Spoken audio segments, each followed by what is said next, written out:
Herkese merhaba. Bugün yine farklı bir çanta yapım videosuyla karşınızdayım. Bu şekilde bir el çantası hazırladım. Çantamın modeli istiridye model. Arka kısmını da göstermek istiyorum. Askı kısmında ben el askısı tercih ettim. Dilerseniz kendi ipiyle de kol askısı hazırlayabilirsiniz. Benim el çantasına ihtiyacım vardı bu renkte. O yüzden el askısı kullandım. Askımı hazır almadım. Gördüğünüz gibi inci boncuklarla yapılmış bir askı. Ben kendim yaptım askımı. Bunun yapımıyla ilgili tüm detayları videomda bulacaksınız. Buradan da anlaşıldığı üzere videomda sadece çantamın örme işlemini anlatmadım. Aynı zamanda bu şekilde şık bir el askısı nasıl yaptığımı da anlattım. Sizler de anlatımdan faydalanarak bu tarzda askılar hazırlayabilirsiniz. Çantamın yapımında polyester makrame ip kullandım. Şöyle tekrar arka kısımlarını da göstereyim. Ve 170 gram kadar ip kullandım. Çantamızı örerken tabanlı bir çanta değilmiş gibi duruyor. Aslında tabanlı bir çanta. Şöyle ipimi alayım. Bakın. Bu şekilde örerken tabansız bir çanta gibi ama içine malzemelerimizi koyduğumuzda tabanlı bir çanta halini alıyor. Şu şekilde göstereyim bakın. Bir zemin üzerinde gayet rahat bir şekilde duruyor. Zaten içine bir şey koyduğumuzda taban kısmı ortaya çıkıyor. Şimdi çantamızın diğer detaylarına geçelim. Çantamın yapımı için gerekli malzemelerim: makrame ipim var. Polyester makrame. Şöyle göstermek istiyorum. Bakın özelliklerini. Şöyle. 100 gram ve 150 metre uzunluğunda polyester makrame ip kullandım. Dilediğiniz iplerle çalışabilirsiniz. Marka paylaşamıyorum reklam olmaması açısından. Eğer Instagram üzerinden mesaj atarsanız marka ismini sizinle paylaşabilirim. Yapımında 3 numara tığ kullandım örerken. Tığımın numarası silinmiş ama 3 numara tığımın numarası. Bu şekilde boncuklarım var bakın. Takım malzemeleri satan yerlerden bu tarz boncuklar elde edebilirsiniz. Şöyle bir el askısı yaptım. Bu boncuklarımı takmak için de şöyle bakın dizmek için telim var. Telim çok sert bir tel değil. Şöyle. Bu teli de nereden aldım? Belki bilirsiniz, bulunduğunuz yerlerde vardır. Her tür malzemenin satıldığı dükkanlar vardır. Oradan aldım ama nalburlarda da olabileceğini düşünüyorum ya da çanta malzemeleri satan yerlerden de alabilirsiniz ya da alışveriş sitelerinden de internet üzerinden sipariş verebilirsiniz. Eğer bu tarz bir tel bulamazsanız kendi ipine de boncuklarını dizebilirsiniz. Daha yumuşak dokuda olacaktır tabii ki. Şöyle sabit durmayabilir ama yine de el askısı görevini görür yine ipiyle dizdiğinizde. Askısını farklı şekillerde de tasarlayabilirsiniz. Kendi ipiyle de el askısı yapabilirsiniz ya da kol askısı yapabilirsiniz. Tamamen sizin zevkinize kalmış. Anlatımıma geçmeden önce küçük bir hatırlatma yapmak istiyorum yine. Lütfen videolarımı kanalıma abone olarak izleyin. Beğeni yaparak ve yorum yaparak da beni desteklerseniz çok sevinirim. Diğer sosyal medya hesaplarımdan da beni takip ederseniz yine çok sevinirim. Diğer sosyal medya hesaplarımın linklerini videolarımın açıklama kısmına bırakıyorum. Oradan beni hızlıca takibe alabilirsiniz. Şimdi hemen çantamızın yapımına geçelim. Örmeye başlamadan önce makrame iplerinizin şu uç kısımlarını yakmanızı tavsiye ederim. Bakın zaten sökülüyor. Şimdi şöyle fazlasını kesiyorum. Bir çakmak yardımıyla şöyle hafifçe yakıyorum. Böylece dağılmasını önlüyorum sonrasında. Şimdi çantamızın yapımına sihirli halka yaparak başlıyoruz. Sihirli halkamızı ne yapıyorduk, nasıl yapıyorduk? Açık uçlu ipimizi örmeye devam edeceğimiz ipin altına getiriyorduk. Bakın şöyle küçük bir halka oluşturuyorduk. Halkamızdan tığımızı geçiriyoruz. Örmeye devam edeceğimiz ipi aradan çekiyoruz. Burada 3 adet zincir çekiyorum. Bu çekmiş olduğum 3 zincir benim ilk trabzanım olacak. Tığıma ilmek doluyorum. Bir kez doladım. Halkamın içine batıyorum.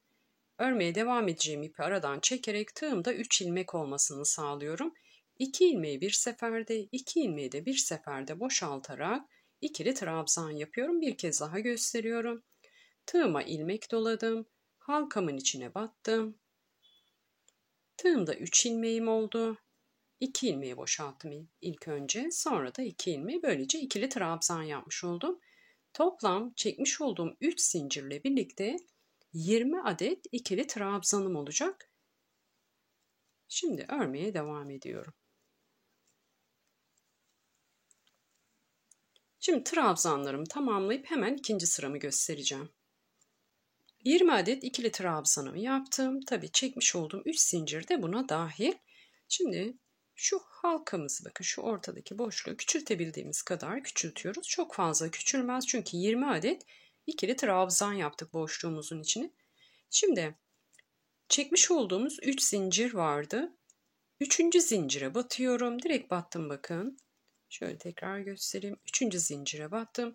Şuradaki ikili trabzanın tepe boşluğu lütfen karıştırmayın. 1, 2, 3. 3. zincirime batıyorum. Kaydırma tekniğiyle sıramı bağlıyorum.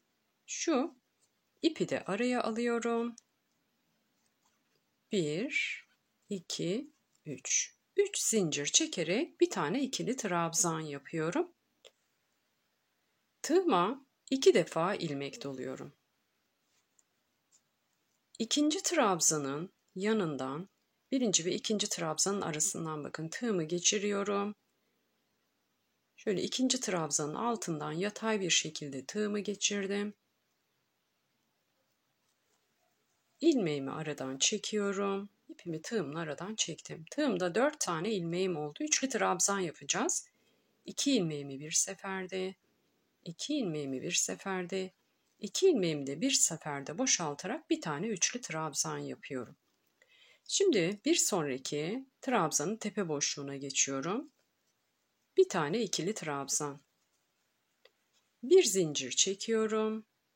Aynı noktaya bir tane daha ikili trabzan. Şimdi bir sonraki trabzanımız neresi? Şurası. 2 defa ilmek doluyorum. Yine onun altından tığımı geçiriyorum. Dışarıdan örüyoruz aslında. İpimi aradan çekiyorum. 2 ilmeği bir seferde, 2 ilmeği de bir seferde, 2 ilmeği de bir seferde boşaltarak üçlü trabzan yapıyorum. Şimdi bir sonraki trabzanın tepe boşluğuna geçiyorum. Hemen yanındaki trabzan bakın. Tepe boşluğu şurası. Burada lütfen tepe boşluklarını karıştırmayalım. İkili trabzan yapacağız. İkili trabzanımızı yapmak için bir defa ilmek doluyorum. Bir sonraki trabzanın tepe boşluğuna batıyorum. İkili trabzan yapıyorum. Bir zincir çekiyorum. Tekrar tığıma bir kez ilmek dolayıp aynı boşluğa batıyorum. Bir tane V yapıyorum, kapalı V. Buradaki sıralama nasıl? Bir tane trabzanımızı dıştan örüyoruz. Bir sonraki trabzanın tepe boşluğunu ise kapalı V yapıyoruz. Şimdi o zaman sıramızda ne var? Bir tane dışarıdan öreceğimiz trabzan var. Onu da üçlü trabzan olarak örüyoruz. 2 defa ilmek doladık. Bir sonraki trabzanın altından şöyle tığımı geçiriyorum. İpimi tığımla aradan çekiyorum. 2 ilmeği bir seferde, 2 ilmeği de bir seferde, son kalan 2 ilmeği de bir seferde boşaltarak ne yapıyorum? Üçlü trabzan. Şimdi tığıma bir kez ilmek, bir sonraki trabzanın tepe boşluğuna geçip ne yapıyorum? Bir tane ikili trabzan. Bir zincir, kapalı V yapacağız. Aynı boşluğa batıyoruz. Bir tane kapalı V yapıyoruz. Sıra sonuna kadar bu şekilde ilerliyoruz. Sıra sonunu göstereceğim. İkinci sıramın sonuna geldim. Şöyle bakın V'lerimiz oluştu. Şunlar dışarıdan ördüğümüz ilmekler. Bir de kapalı V'lerimiz oluştu. Şimdi toplam 10 adet kapalı V'miz olacak. Şimdi sayalım. 1, 2, 3, 4, 5, 6, 7, 8, 9. İlk başta ne yapmıştık burada? Bir tane ikili trabzan yapmıştık 3 zincir çekerek. Şimdi buraya da bir kapalı V yaparak toplam 10 adet kapalı V'miz olacak. Şimdi son trabzanımı şurada dışarıdan ördüm ben bakın. Şimdi kapalı V'mizde sıra. Tığıma ilmek doluyorum. Ne yapmıştık? 3 zincirimizin tepe boşluğuna batarak 3 zincir çekmiştik ilk etapta. Yine aynı noktaya batarak bir tane ikili trabzan yapıyorum. İlk trabzanımı yaptığım yerdeki boşluğa batıyorum. Bir tane ikili trabzan yapıyorum. Şimdi bakın burası açık. Üst kısmını kapatmamız gerekiyor. Tığıma ilmek doluyorum. Şu çekmiş olduğumuz ilk etapta çekmiş olduğumuz 3 zincirin tepe boşluğuna yani 3. zincirine batıyorum. Tığımda kaç ilmeğim oldu? 3 ilmeğim oldu. Bunu da tek seferde boşaltarak bakın 10. kapalı V'mizi de yapmış oluyoruz. Şimdi ipimiz bu V'mizin tam ortasında kaldı. Burada ne yapacağız? 1, 2, 3. 3 zincir çektikten sonra geriye dönüyorum. Her sırada geriye dönerek öreceğim. Bunun mantığı nedir?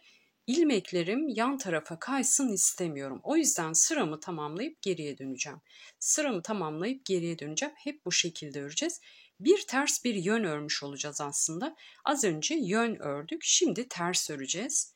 Bir zincir çektim, geri döndüm. Tığıma ilmek doluyorum. Oluşturduğum kapalı V'nin içine batarak bir tane ikili trabzan yapıyorum. Şimdi sıra hangi işleme geldi? Bakın dışarıdan ördüğümüz ilmeğin olduğu noktaya geldik. Onu dışarıdan örmem gerekiyor. Nasıl yapacağım? Tersimde kaldı bakın. Buradan olsaydı şu şekilde altından geçirecektim, örecektim. Tersimde kaldı. Tığıma ilmek doluyorum 2 defa.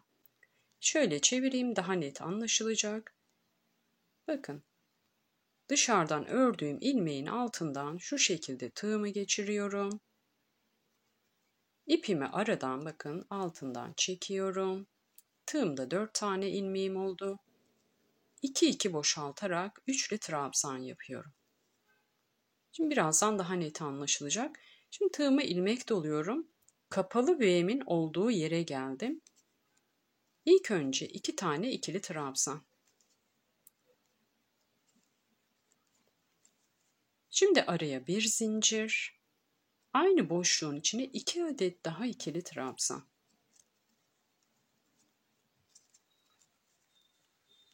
Bu sıramızda kapalı V'lerimizin içine toplam 4 adet ikili trabzan yapacağız. Fakat araya 2 tanesini ördükten sonra bir zincir çekeceğiz. 2 tane daha yapacağız. Şimdi dışarıdan ördüğümüz trabzanımızın olduğu noktadayız yine. Tığımıza 2 defa ilmek doluyoruz. Bakın. Şuradan görüntüsünü de göstereyim. Şöyle. Tığımı geçirdim alttan. Bir de şuradan nasıl yapıyorum onu da göstereyim. Bakın dışarıdan ördüğüm ilmeğim bu. Tığıma 2 defa ilmek doladım. Şöyle alttan geçirdim tığımı, ipimi aradan çekiyorum. 2 tığımı boşaltıyorum. Üçlü trabzan yapıyorum. Şimdi tığıma bir kez ilmek doluyorum. Kapalı V'min olduğu yerdeyim. İlk etapta 2 tane ikili trabzan. Araya bir zincir. Sonra 2 adet daha ikili trabzan. Şimdi dışarıdan ördüğüm trabzana geldim. Sonra V'lerimin içlerini örüyorum. Bu şekilde 3. sıramı da tamamlayıp sıra sonunu göstermek istiyorum. 3. sıramın sonuna geldim. Bakın sıra sonunda dışarıdan trabzanımı ördüm. Başladığım yerde kapalı V'mizin içine ne örmüştük? 2 tane ikili trabzan örmüştük. Toplam 4 adet olması gerekiyordu. Şimdi tığıma bir kez ilmek dolayıp başlangıçta battığım V'min içine batıyorum. 2 adet ikili trabzan yapıyorum. Aradaki bir zincirlik boşluğu oluşturmak için tığıma bir kez ilmek doluyorum.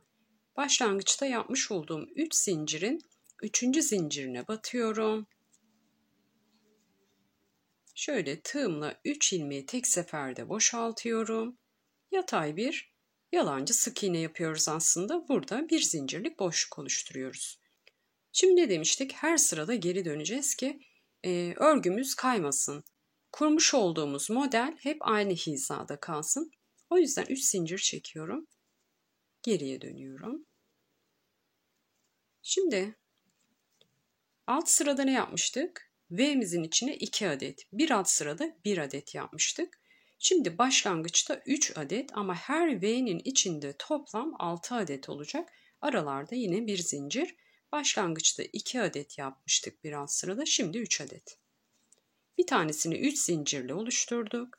2 tane daha yaparak başlangıçtaki trabzanımı 3'e çıkarıyorum. Şimdi yönden öreceğimiz için çok daha kolay olacak şu dışarıdan ördüğümüz trabzanlar. Tığıma 2 defa ilmek doluyorum. Bakın altından direkt geçiriyorum. Bir tane üçlü trabzan yapıyorum.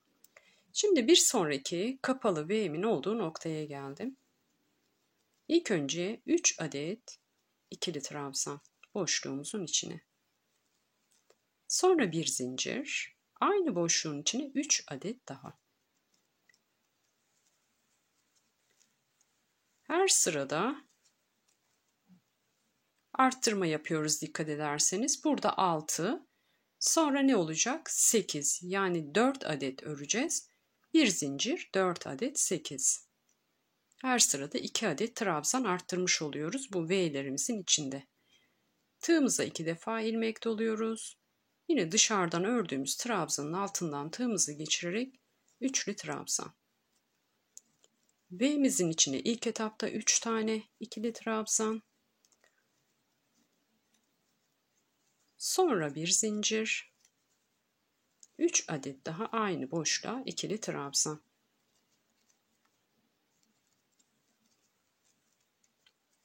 Bu şekilde 4. sıramı da tamamlayıp bitiş işlemini göstermek istiyorum. 4. sıramın sonuna geldim. Başladığım yer neresi? Bakın şurası. Şimdi ilk etapta ne yapmıştık başlarken? 3 tane ikili trabzan yapmıştık. Şuradaki kapalı V'mizin içine. Şimdi oraya yine aynı şekilde tamamlamak üzere ne yapıyorduk? 6 tane yapıyorduk toplamda. 3 tane ikili trabzan yapacağım. Aynı boşluğun içine. Burası bizim başlangıç boşluğumuz. Şimdi aradaki bir zincirlik boşluğu vermek için ne yapıyorduk? Tığımıza ilmek doluyorduk. Çekmiş olduğumuz 3 zincirimiz vardı. 3. zincire batıyorduk. Tığımızda 3 ilmek olmasını sağlıyorduk. Sonrasında hepsini tek seferde boşaltarak bir zincirlik boşluk yaratıyorduk. Şimdi yine geriye dönerek öreceğiz. Bakın dikkat ederseniz az önce de söylemiştim. Her sırada ikili trabzan sayımız artıyor. Bu ne demektir? Biz çantamızın başlangıç kısmındaki taban kısmını aslında büyütüyoruz. Bu bizim çantamızın genişliğini belirleyecek olan bölüm. Şimdi 2 sıra daha arttırma yapacağım. Ne yapacağım? Buradan sonra artık göstermek istemiyorum. Aynısı geriye dönerek öreceğim. Her seferinde 2 işlemi de nasıl yaptığımı detaylı bir şekilde gösterdim.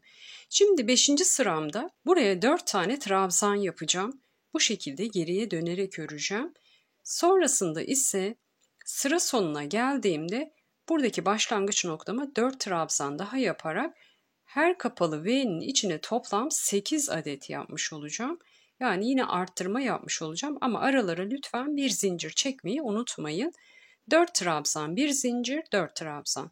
Bir sonraki sıramda ise 5 trabzan, bir zincir, 5 trabzan kapalı V'lerimizin içine bu şekilde 2 sıra daha öreceğim. Bir sıramda toplam 8 tane, bir sıramda ise toplam 10 tane ikili trabzan yapacağım V'min içine. Şimdi o 2 sıramı da tamamlayıp sonrasında artık çantamın gövde kısmının ne şekilde ilerlediğini göstereceğim. Bu çantamızda ayrıca bir taban örmesi yok. Buradaki kurulumu yaparak hem tabanımızı hem de gövdemizi örmüş oluyoruz. Şimdi 2 sıramı örüp sonrasında tekrar görüşelim. 6. sıramı da tamamladım. 6. sıramda ne yaptım? Bakın başlangıç noktam burası. 5 tane ikili trabzan, bir zincir, 5 tane ikili trabzan. Bu şekilde 6. sıramı tamamladım. Şimdi buradan sonra artık arttırma yapmayacağım. Ben küçük bir çanta istediğim için bu genişlik benim için yeterli. Şimdi ölçüsünü paylaşmak istiyorum. 17 santim genişliği var. Bu ördüğümüz parça bizim aynı zamanda çantamızın taban kısmını da oluşturacak. Şimdi katladığımızda şöyle bir şekil alıyor. Fakat içine malzemelerimi koyduğumda burası benim çantamın aslında taban kısmı görevini görüyor. Siz de dilediğiniz ölçülerde yapabilirsiniz. Şimdi ben 20 tane ikili trabzanla başladığımda toplam 10 tane yelpaze elde etmiş oldum. bu şekilde. Yani arttırma noktalarımız oldu. Şöyle bir detaydan da bahsetmek istiyorum. Şu başlangıç noktasında 20 tane ikili trabzan yaptım. Atıyorum 30 tane yapmak istiyorsunuz ya da 40 tane yapmak istiyorsunuz. Şuradaki genişlik çok fazla olacağı için şöyle bir öneride bulunabilirim. İlk sıranızı ikili trabzan olarak değil, sık iğne olarak yapın. Yani 40 tane trabzan mı yapmak istiyorsunuz? 20 tane sık iğne yapın. İkinci sıranızı ise ikili trabzan örün ve her bir sık iğnenin tepe boşluğuna 2 adet ikili trabzan yaptığınızda ikinci sırada trabzan sayınıza 40'ı çıkartmış olursunuz. Böylece daha büyük ebatta bir çanta örmüş olursunuz. Ya da ben bu şekilde başlamak istiyorum. 20 tane ikili trabzanla başlamak istiyorum. O zaman şuradaki arttırmalarınızı daha fazla yaparsınız. Yani ben ne yaptım? 5 tane ikili trabzan, bir zincir, 5 tane ikili trabzan yaparak sonlandırdım arttırma işlemimi. Siz şöyle de yapabilirsiniz. 6 tane ikili trabzan, bir zincir, 6 ikili trabzan, 7 ikili trabzan, bir zincir, 7 ikili trabzan. Bu şekilde her sırada trabzan sayınızı arttırıp daha büyük ya da daha geniş bir çanta tabanı elde etmiş olursunuz ya da gövdenizi daha da genişletmiş olursunuz. Aynı zamanda bu bizim gövde genişliğimizi de verecek sonrasında. Şimdi dediğim gibi benim için bu ölçü yeterli. Buradaki bir zincirlik boşluğuma toplam 10 adet ikili trabzan yapacağım ama nasıl? 5 adet ikili trabzan, bir zincir, 5 adet ikili trabzan. Bu şekilde toplam 15 sıra olana kadar örmeye devam edeceğim. 16. sıramda ise son sıramı yapacağım. Orada bu yelpazemizi daha farklı örüyoruz. Onu göstereceğim. Şimdi şu başlangıçtaki sıramızda dahil toplam 15 sıra öreceğiz. Ve buradan sonraki sıralarda dediğim gibi trabzan sayımda herhangi bir artış olmayacak. Şimdi çantamın gövde kısmını tamamlayıp son sıramı göstermek istiyorum. Yani 16. sıram, oradan sonra da askımızın yapımına geçeceğiz. Çantamın gövde kısmında toplam 15 sıra ördüm. Başlangıç noktamız da dahil. Şimdi 16. sıramızı artık son sıramızı öreceğiz. Şimdi geriye dönüyorum yine. Burada da yine 3 zincir çekiyorum. Şimdi buradaki kapalı V'mizin içine toplam 11 adet ikili trabzan yapacağız ama araya hiçbir şekilde zincir çekmiyoruz. Bakın kapalı V'min içine toplam 11 adet ikili trabzan yapıyorum.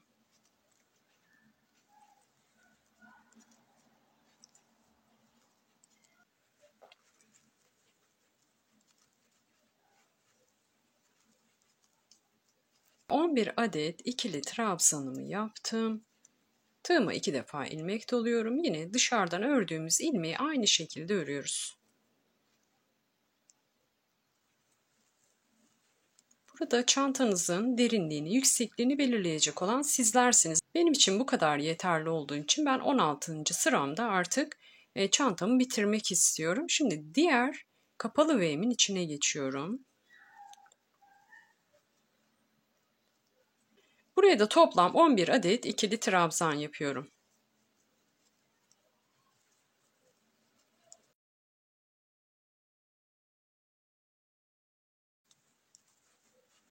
Şimdi tığıma 2 defa ilmek doluyorum ve dışarıdaki trabzanımı örüyorum. Yine üçlü trabzan. Bu şekilde sıra sonuna kadar geliyoruz. Sıra sonunda sıra bağlamayı göstereceğim. Çantamın son sırasında tamamladım, başladığım noktadayım. Şurada 3 zincir çekerek ne yapmıştık? Yelpazemize başlamıştık. O 3 zincirin 3. zincirine direkt batıyorum bakın. Kaydırma tekniğiyle sıramı bağlıyorum. Bir zincir çekerek burada ipimi kilitliyorum. Şöyle bir miktar ip bırakarak ipimi keseceğim. Sonrasında bunu içeriye doğru gizleyeceğiz. Şimdi bu noktada yine ipimizi yakarsak çok iyi olacak. Çünkü makrame ipler sökülebiliyor.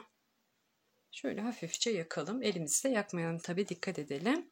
Şimdi ipimi aradan çektim. Bunu ne yapacağız? İçeriye doğru şu şekilde ilmeklerimizin arasından iğneyle de yürütebilirsiniz. Tığınızla da şöyle tığınızın başıyla da ilmeklerin arasından aşağıya doğru çekebilirsiniz. Şimdi burayı daha fazla göstermeyeceğim. Sadece şöyle gizleyebildiğiniz şekilde gizleyin. Bir şekli yok. aşağıya doğru çekiyorum. Şimdi çantamın ölçüsünü paylaşmak istiyorum. Yükseklik ve genişlik ölçüsünü. Bu haliyle yaklaşık 170 gram kadar ip kullandım ben. Tabii ki yapacağınız ölçülere göre ve ipinizin çeşidine göre kullanacağınız ip miktarı değişiklik gösterecektir. Dikkat ederseniz toplam 5 tane bu yönde yelpazemiz oldu. Bu tarafta da 5 tane oldu. Şimdi bir ağız kısmından genişlik ölçüsünü söyleyeyim. Şöyle göstereyim. Ağız kısmından 23 santim. Şu orta kısımdan da söylemek istiyorum. Orta kısımdan ise 21 santim genişliği var. Derinlik ölçüsünü de başlangıç noktasından paylaşalım. Derinlik ölçüsü de 22 santim. Şöyle göstereyim. İstediğiniz ölçülerde çalışabilirsiniz. Benim küçük bir el çantasına ihtiyacım vardı. O yüzden bu şekilde yaptım. Şimdi bu tabanlı bir çanta gibi gözükmüyor fakat şöyle bakın. İçine bir şey koyduğunuzda göstermek istiyorum hemen. Tabanlı bir çanta oluyor aslında. Nasıl gösterebilirim bilmiyorum ama bakın. Taban kısmı oluşuyor şu şekilde ve şöyle koyduğunuzda masanın üzerinde ya da işte bir zeminin üzerinde çok rahat bir şekilde duruyor. Böyle dümdüz bir el çantası olarak durmuyor. Ördüğünüzde daha iyi anlayacaksınız. Aynı zamanda başlangıç noktası taban kısmı oluyor. Şöyle göstereyim bakın, belki böyle daha iyi anlaşılabilir. Bu kısım taban kısmı oluyor. Arttırma yaptığımız kısım, içine bir şey koyduğumuzda taban kısmı görevi görüyor. Burası da gövde kısmı haline geliyor. Şimdi bu model sadece el çantası mı yapılabilir? Hayır. Büyük boyutlarda çalıştığınızda kol çantası olarak da yapabilirsiniz. Ben 20 tane ikili trabzan üzerine başladım. Artı 2 şeklinde arttırabilirsiniz. Yani çift sayı olmalı ikili trabzan sayınız. 22, 24 o şekilde çift sayı olmalı. Şimdi daha fazla büyütmek istediğinizde şu öneride bulunmak istiyorum. İlk başta şu halkanızın içine çok fazla sayıda ikili trabzan yaptığınızda bu boşluğunuz çok büyük olabilir. Onu nasıl yapabilirsiniz? Buraya ikili trabzan olarak başlamazsınız. İlk önce sık iğne olarak başlarsınız. Atıyorum 40 tane sayı üzerine yapmak istiyorsunuz. 40 tane ikili trabzan üzerine. İlk önce bu sihirli halkanın içine 20 tane sık iğne yapıp ikinci sırada ise her bir sık iğnenin üzerine 2 adet ikili trabzan yaparak trabzan sayınızı 40'a çıkarabilirsiniz. Bu şekilde de bir öneride bulunmuş olayım. Şimdi çantamızın askı yapımına geçelim. Sonrasında askımızı dikelim. Askımızı yaparken boncuklarımızı kenara alıyoruz ilk etapta. Şimdi telimizi ne yapacağız? İkiye katlıyoruz bakın. Şöyle. İki ucunu eşitliyoruz. Şöyle bakın. Tığımızı takıyoruz. Şöyle bir kat telimi çeviriyorum. Sonra uçlardan bir tanesini buradan geçiriyorum.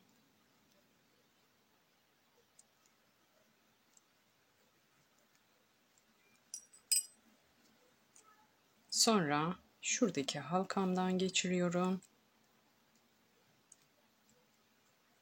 Bunu iyice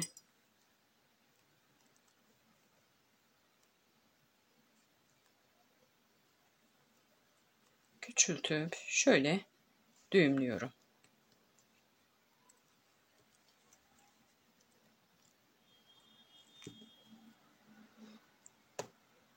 Sıkabildiğiniz kadar sıkın burayı. Sonra bir kez de şunu diğer ucu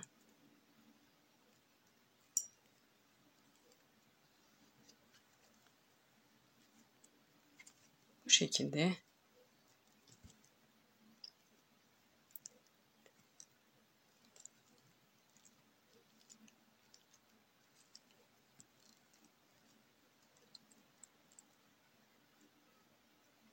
şöyle bir yuvarlak yapıyoruz.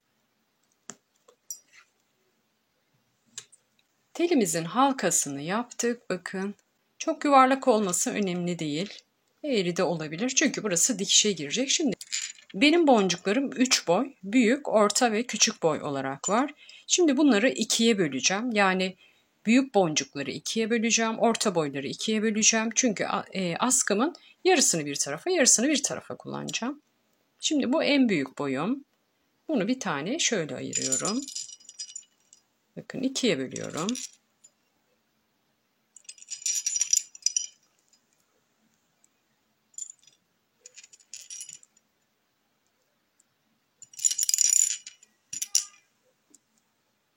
Bir tane de fazla boncuğum var. Bunu da en ortaya kullanacağım. Onu da şöyle bırakıyorum. Şimdi dizmeye başlayabiliriz.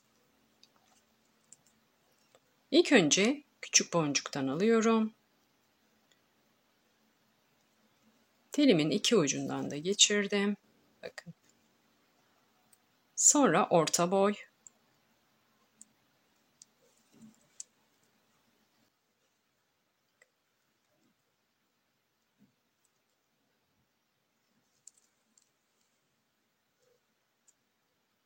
Şimdi orta boy yine.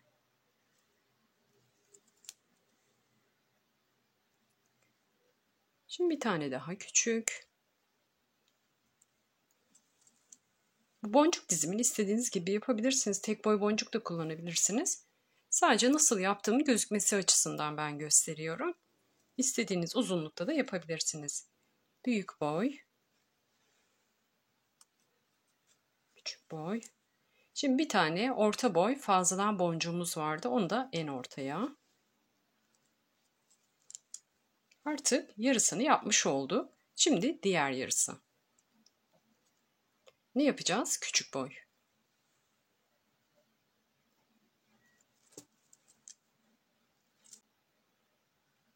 Büyük boy. Bakın burası tam ortası. Şimdi yine küçük boy.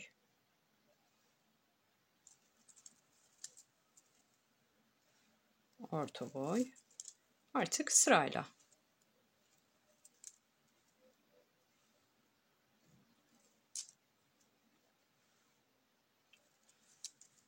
Bakın askımızın dizimini yapmış olduk. Şimdi burayı düğümleyeceğiz. Yine tığımı alıyorum. Dediğim gibi buranın yuvarlak olup olmaması çok önemli değil. Önemli olan bir şekilde buraya düğüm atmak.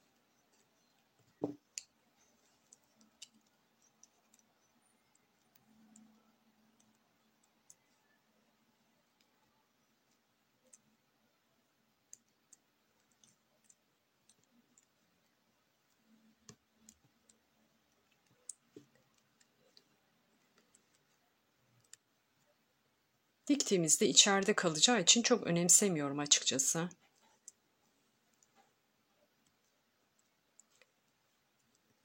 Buradan kesebilirim artık.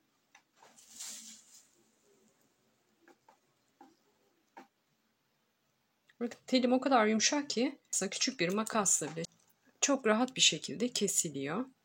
Bakın. Diğerini de göstermek istiyorum. Şimdi uzunluğunu paylaşmak istiyorum. Askımın.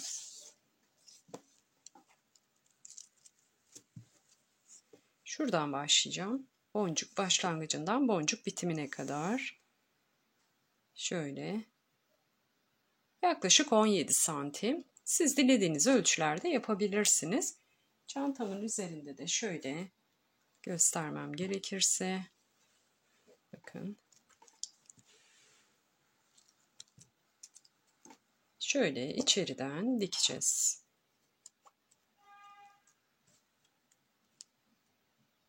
Diğerini de arka tarafa dikeceğim. Şöyle.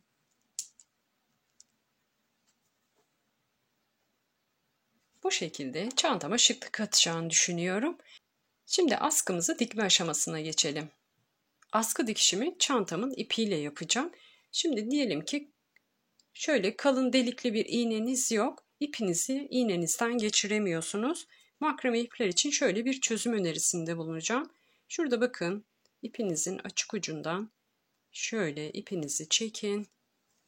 Gördüğünüz gibi ince bir ip elde etmiş olduk. Sökülüyor çünkü. O yüzden örerken mutlaka yakın önerisinde bulunuyorum ucunu.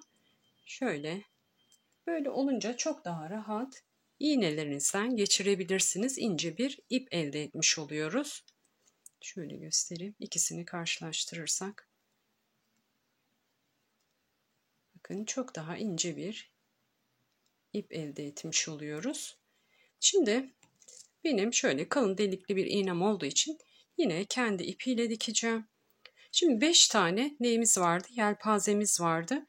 Burada ne yapacağım? Birer tane baştan boşluk bırakacağım. Şöyle iç kısımdan ikincisini şöyle baştan sayarsam 1, 2, 3, 4. Dördüncüyü, ikinciyi ve dördüncüyü dikiş için kullanacağım ve içten dikiyorum. İç yüzeyini çevirdim. İğne ile şöyle yelpazeme dikerek birleştireceğim. Bir de makrame ipleri dikerken şöyle bir şey yapıyorum. İğnenin şu ucunu değil, ters tarafından ilmeklerin arasından geçiriyorum. Bu şekilde geçirdiğimde şuradaki bakın şu ipin arasından geçtiği için iğnem geçmiyor. Burada iplerin arasından geçirmiş oluyorum. Denediğinizde farkı anlayacaksınız bakın. Şimdi bakın takılıyor sivri ucunu geçirdiğimde. Çünkü ipin arasına giriyor. Bu şekilde iki ipin arasından geçmiş oluyor bakın. Tabii yine istediğiniz şekilde dikebilirsiniz. Sadece benimki öneri. Çok daha rahat dikiyorum ama şu ucu elinize de geçirmemeye dikkat edin dikerken. Sırayla bu şekilde şu yuvarlağımın etrafını dönerek dikeceğim. Burada da aynı şekilde dikiş yapacağım. Dikişimi tamamlayıp düğüm attıktan sonra yine ipinizin ucunu lütfen yakın. Dediğim gibi makrame iplerde sökülme oluyor. Diğer askımı da aynı şekilde dikeceğim. Sonrasında bitmiş halini sizlerle paylaşmak istiyorum. Çantamın tüm yapım aşamalarını tamamladım artık. El çantam bakın kullanıma hazır, gayet şık bir çanta elde etmiş oldum. Şöyle içine ipimi koydum. İçinde iç genişliğini de göstermek istiyorum. Telefonunuzu, makyaj çantanızı, anahtarınızı, gözlük kabınızı alabilecek genişlikte güzel bir el çantası oldu. Küçük gibi duruyor fakat birçok malzemeyi alabilecek genişlikte. Zaten ölçülerini videomda paylaşmıştım. Çıt çıt dikmedim fakat siz çıt çıt dikmek isterseniz çıt çıt yapımıyla alakalı videomun linkini bu videomun açıklama kısmına bırakacağım.